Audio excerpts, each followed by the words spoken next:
Norwegen.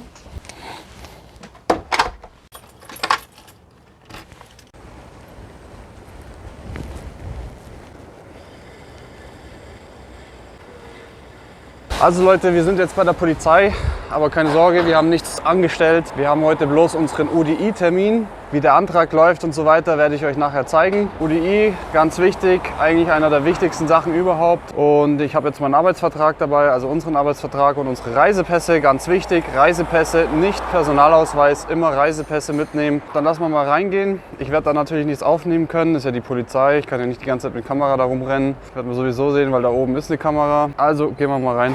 Alles klar Leute, bevor ich euch jetzt zeige, wie das funktioniert mit dem UDI-Termin machen, noch ein paar Hinweise. Was man hier beachten sollte, ist immer den Reisepass mitnehmen, nicht den Personalausweis. Bei UDI ist das jetzt, glaube ich, nicht so wichtig. Ich habe ihn jetzt trotzdem mitgenommen. Man hat auch dann auf der Seite die Möglichkeit, Reisepass auszuwählen. Ich habe es jetzt einfach mit Reisepass gemacht, weil die hier einfach ganz oft dein Geschlecht haben wollen. Das steht nur im Reisepass drin, ist, soweit ich weiß, nur für Skattetaten, also fürs Finanzamt wichtig. Anders wie ich jetzt zum Beispiel gedacht habe, ich dachte, so bei UDI bekommt man gleich die Vetzelsnummer. Nein, dem ist nicht so. Man bekommt nur eine Registrierungsnummer und eine Aufenthaltsgenehmigung. Am Ende ist das so ein Dokument, das zeige ich euch dann am Ende noch. Und mit diesem Dokument müsst ihr dann im Endeffekt zu Skattetaten gehen, um euch dann eure Textnummer zu holen, eure Vetzelsnummer. Aber den Prozess habe ich noch nicht gemacht mit Skattetaten, deswegen kann ich darüber noch nichts berichten.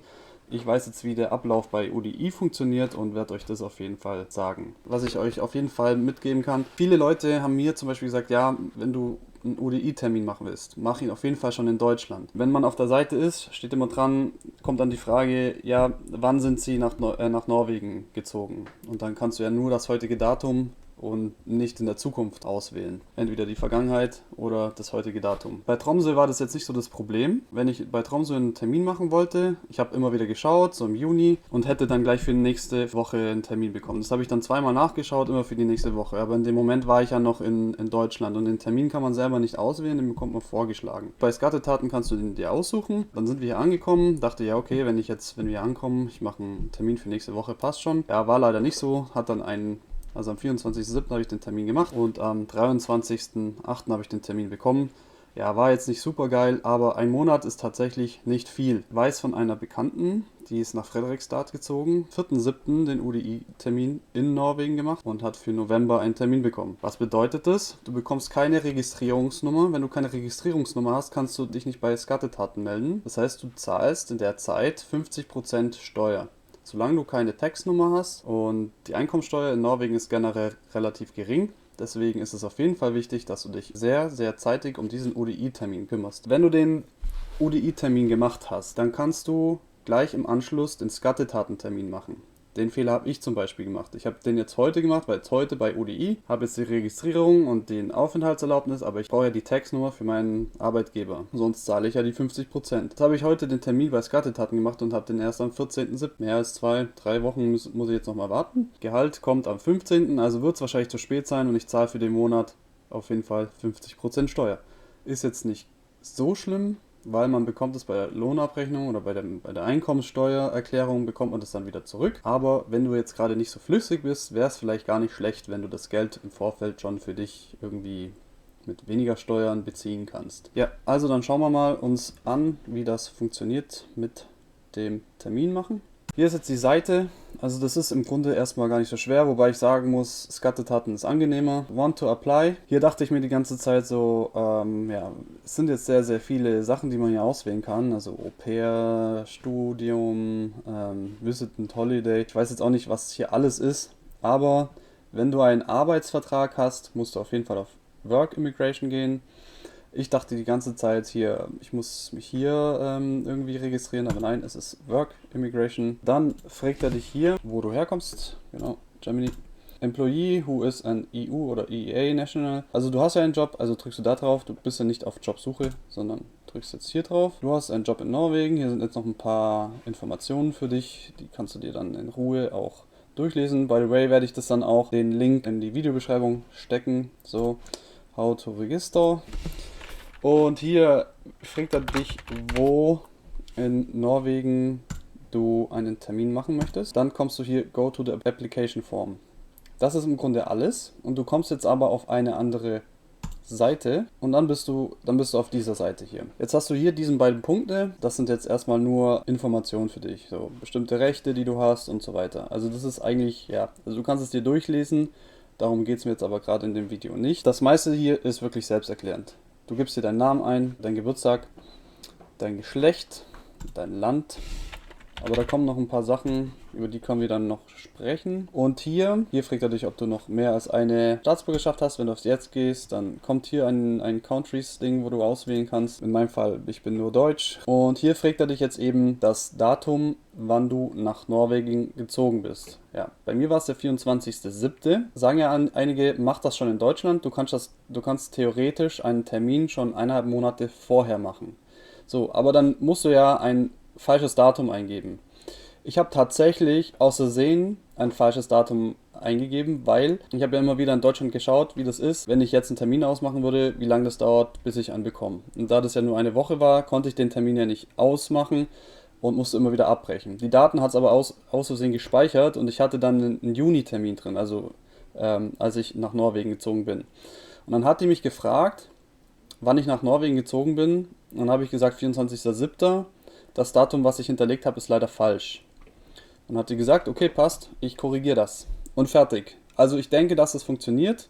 Normalerweise sollte es keine Probleme geben. Ich gebe da jetzt einfach mal so den 23. August ein. Das wäre heute. Hast du schon mal in Norwegen gearbeitet? Nein. Also das ist auf jeden Fall ein sehr wichtiger Hinweis, denke ich, weil da war ich mir ja die ganze Zeit unsicher, wie das laufen wird. Gerade für Leute, die nach Oslo in der Gegend oder Bergen ziehen möchten. Weil du wirst sehr, sehr lange warten ansonsten, wenn du nicht diesen Termin schon im Vorfeld machst. Deine Telefonnummer, deine Adresse. Hier die Adresse, wo du in Norwegen wohnst natürlich.